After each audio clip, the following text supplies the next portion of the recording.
There's an example of Draupadi. Draupadi, as you know, was being dragged to the court by Dushasan. By her hair. He dragged her to the court with the intention of disrobing her in front of everybody. So she was shocked and appalled and wanted at any cost to avoid that from happening. So when she was there in the court and he was preparing to take her sari in his hand, first what did she do? She looked to her husbands, the Pandavas, Arjun, etc., thinking, surely they will come to my aid. How will they let this happen to me? But no, their hands were tied. They couldn't do anything.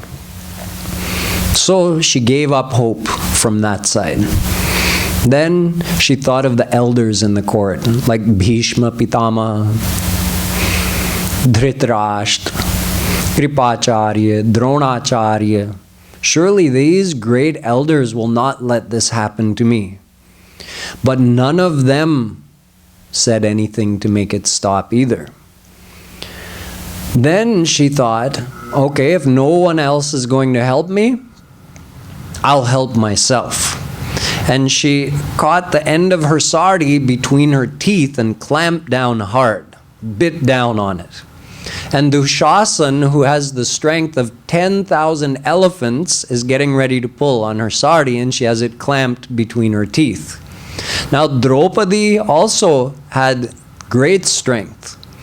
But when Dushasan pulled, she could feel it slipping out from her teeth. And just when it was about to slip, then she called out, Ha Nath Dwarika Vasin. She called out to Krishna, Oh Krishna, help me. I'm helpless. Please save me. And Krishna appeared, Ambaravatar.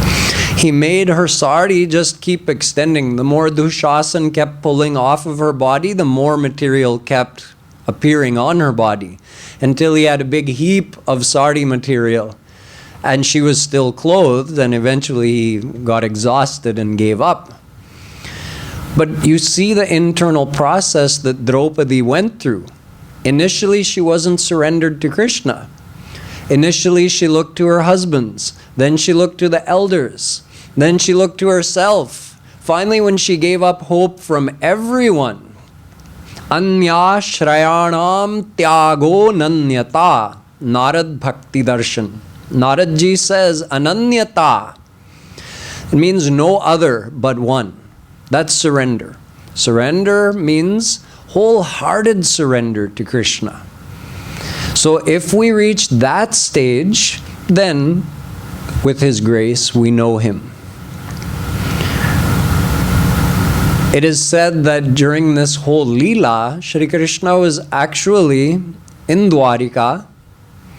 He was eating, and Rukminiji was serving him. So at one point he stopped, like with a half bite in his mouth. He hadn't swallowed, he didn't take it out, he just stopped. Like you would do if you're eating something and you get like a little pebble in your dal or something, that face you make like, oh, what was that? So he stopped like that, halfway through chewing something. And Rukmini asked, what's wrong? What happened? He said, there's a bhakt in trouble. She said, go to her, help her. He said, I can't. She's still trying to help herself. She hasn't stopped doing yet.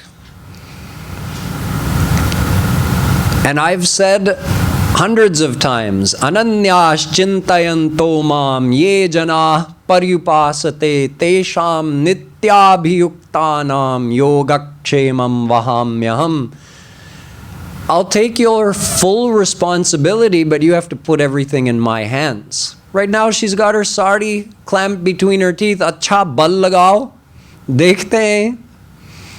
So only when she gave up all hope from everyone else and from herself, from inside, had only hope in Krishna, then He took over.